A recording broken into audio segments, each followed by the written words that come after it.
So in this video, I'm gonna show you how to check the inducer draft motor.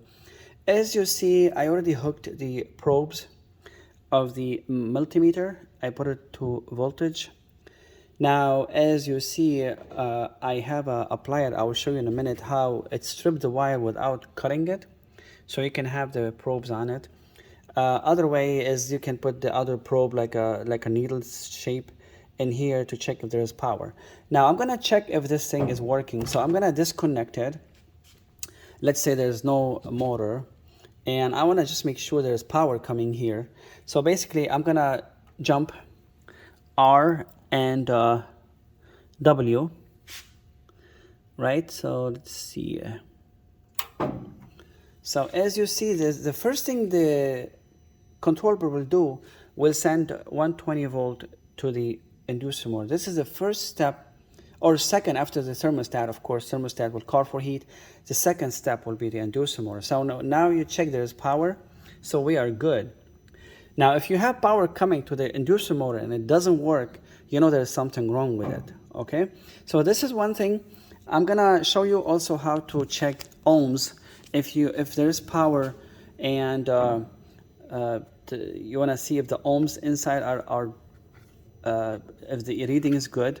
Remember, if the winding, you know, there is winding in there, like a copper winding. If they are broken, usually they're called like open. So I'm gonna show you how to do the ohm reading here on the motor, okay, in a minute. So the ohm reading, basically, it's you remove these, you put the probe that are like a needle, and then basically ohm, when you put the multimeter on ohm reading, which is not voltage, I'll show you in a minute. So you put the multimeter on ohm, and then see if I touch these things together, this like a 100% resistance. Like if I touch these two together, you're gonna see it's gonna give you 0, which is basically 100% connection resistance, and that means the motor is burned. That means there's no load reading in it. If you remove it, like if you put this on the probe here on the thing, and if you have 0 like this, that means the winding is open. If there is a like ohm reading when you put them here, that means the motor is good. So you have to look for some reading. If it's open, you're gonna have this. If it's completely burned, it's gonna be 0. Okay, so I'm gonna put them quickly here and show you what we're gonna see. So as you see, I connected the ohm reading. There's like a 0.3 something, so that's good. That means there's some kind of load reading in there. There's some kind of ohm reading. Again, if it's 0, like 0, 0, that means it's complete shortage, 100% short resistant. And if it's OL, mean infinite, means like it's open. So this is how you check the winding inside the motor. This is just basic check. I'm gonna show you the next one, how to remove it and install it. So basically, removing the inducer motor is you have to remove these 2 screws. The pressure switch will come off, okay? By the way, this is the place I was doing the testing. After I finish, usually I put a small electric tape here. If you're using my plier, the one I was talking about, that I will show you in a minute. Also, I forgot how it stripped the wire without cutting it, give you space to put your alligator clamp on it. And don't forget to put a tape on it. It's dangerous. It might short something. So you have to remove the pressure switch. It comes off. Remove the hose. Don't forget to put it back. There's a wire that belongs to the ground, to the inducer. You have to remove it. And then undo. I already undo this so the pipe can come off. And then you have 1, 2, 3, 4 screws. So you remove this usually for installation, or if there is something stuck in the housing, or if it's leaking. I'll show you what I'm talking about when something is leaking. Okay, so we're gonna start removing the inducer motor, as I was telling you. So power off. Remember, always power off. You should have a switch somewhere here in the back, on the side, on the other side. I usually remove the magnet. I told you for a safety switch in other videos. I remove the magnet so there's no power. And by the way, just remember, it should be here a condensate trap. I don't have it, it's missing. So if you don't have it, don't be confused. These hoses go on it. I already explained out of the video what it is. So as I said to you first, you disconnect this, right? And this comes all these two. Okay, and then see, you don't have to. Oh my God, there's power in here. Oh, let me put it all in there. Okay, so you remove the. Now you're good to remove the inducer. Okay, so as I told you, you release this, and the PVC should come off. Sometimes it can be stubborn, just with a small hammer, knock on it. Don't go crazy on it. Okay, so this already ready to go. We just have to remove the screws. Okay, so as far as the screws, be careful, because if you lose one of them, and then the ground wires here. Okay, when you remove the screws, be careful, don't lose them. I'm doing this for 26 years. Usually, most of the time, you're gonna be in the basement, a lot of stuff, or in the closet, so this can fall down, or in the attic, it fall down, you lose it, it's very hard to find it, so be careful. So I was talking about leak. See how this is leaking? Because the washer here is worn out. So when you buy a new one, make sure you come with the washer. If you buy this used and it's like you want to save money, see how they fall? If you want to save money on the, you don't want to buy a new inducer motor, try to buy this or ask them to have it. If not, they have heat resistant caulking, which is, you know, like for windows, but it has to be heat resistant because there's a lot of heat in here. You can put some caulking here and some caulking here and put it back. Now, leak could be no big problem.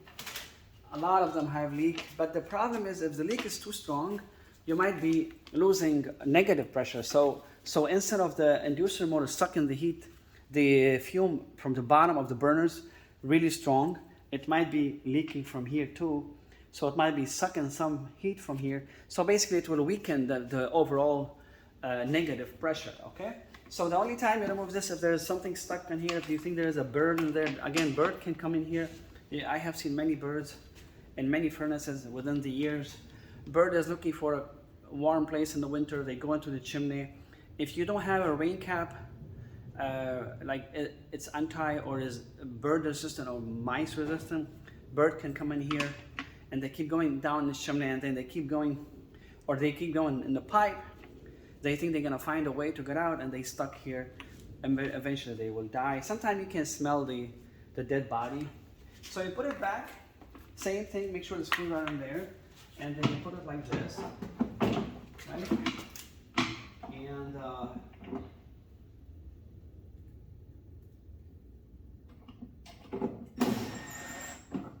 you put the first screw, the other one should be easy.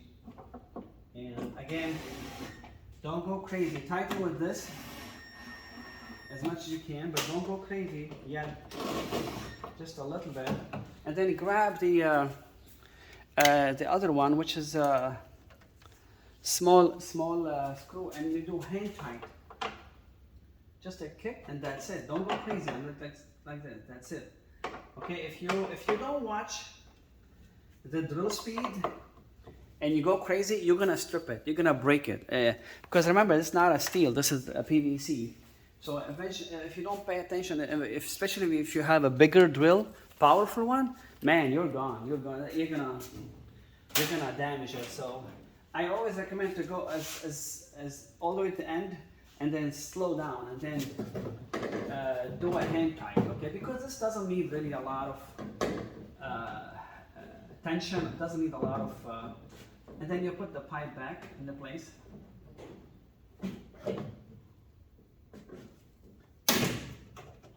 Sometimes, believe it or not, the reason why it's leaking because somebody did not tighten it perfectly. I believe this was not tightened because, see, I had a hard time putting this hose, this PVC, because before it was easy to come out and in. Now after I tighten it, it's hard. So I believe it was loose. Okay, and then you put back the power, the plug. And let me show you quickly what I was talking about, the wire stripper that I have. You can buy it. It's really good because it gives you space to hook up your multi-voltage or multimeter. See, like this one, it strip it, and you can have more space so you can put your stuff. But don't forget, you have to put a tape on it after you're done. Okay, and then you put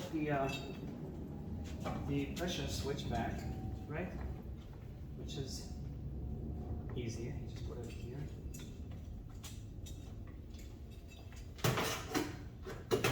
Okay, you put the screws. So this basically how. Don't forget to tighten this. Again, it's gonna be scrap, so I don't have to tighten it now. But at least in your home, don't forget you have to tighten it. Put the screws back, and check it. Okay. So I think that should be it for the inducer motor. Now remember, inducer motor. If the furnace is 10 years old, I tell you a dirty secret. If your furnace comes with a 10 years warranty, again, maybe people will hate me if I tell you this.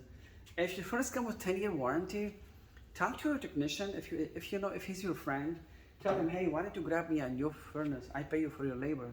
So they can grab you a new one, brand new. It's under warranty. They can take this back, and you know, you pay him for his labor, but you're saving a lot of money. This can be anywhere from, I mean, we as contractor, we have discount, but it could be like anywhere from like $80 to $300-400. Again, I'm not supposed to tell you this, but hey, I know some of my customers. I know them for 20 years. I take care of them, and only again, we don't want to go crazy. Only the most expensive piece like this, or the blower motor. But again, you need to remember which year and stuff. But the other thing is, if your furnace is 10 years old, and you hear like a bearing making noise, don't waste your time. Don't put oil. You can put some oil on it to make it work so you can survive. But honestly, I wouldn't waste a minute. If it's 10 years old, if the guy is coming to do the maintenance, and the inducer motor is making this little whistling, tell him to replace it. Don't waste your time, because trust me, you're gonna be begging him when it's like 10 below to come and replace it. Okay, and I think that should be it. As far as the condensation, I told you about it. Some motors, the water cannot flow in it. They make the hole really high, so the water can back up only in the collector box. So this one is one of these that I was telling you, when the condensate trap is clogged, they're filled with dirt, and the water will back up. But luckily, this one, the water cannot go too high. So some I have seen some other models, for some reason water can go into the blower housing, but this one is not. If you have this one, you're good as far as the condensation backing off. I think that's good for now. Let's go for pressure switch. I will talk about pressure switch in the next video. Thanks for your time.